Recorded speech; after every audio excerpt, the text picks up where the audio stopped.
Welcome, and if you are watching this, it means you hate yourself and want to learn programming.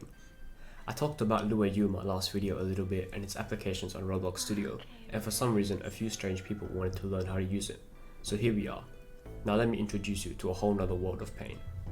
Now this video will be a brief introduction to what this series will be about and what you will learn, and I won't talk any more about Lua U itself because everyone is probably already sick of that, but I will talk about how to use Roblox Studio.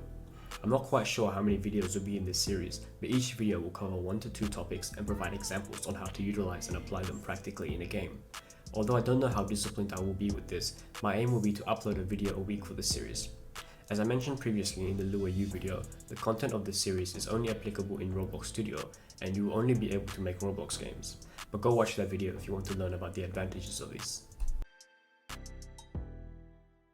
By the end of this series, you should be able to proficiently program in Lua U and develop your computer science knowledge substantially enough so that you can learn other languages quickly whilst maintaining a deep understanding of it. Also, I will start with the absolute basics so that anyone with no prior knowledge of programming will be able to follow along, and I hope to explain concepts so that even a 5-year-old can understand whilst maintaining consistency and efficiency. This series will begin with the fundamentals of programming, not only including syntax so that you can learn how to dynamically write code, but also computer science concepts so that you can solve logical problems within your code. We'll begin with basic concepts such as if statements, loops and functions, and gradually develop into more grander concepts such as storing data, front-end physics manipulation, and HTTP services.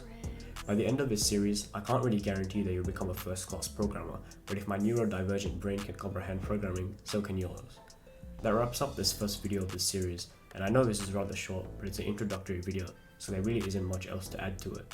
And if I have motivation to get out of bed, expect the first tutorial uploaded sometime next week. As for now, I sleep. Good night.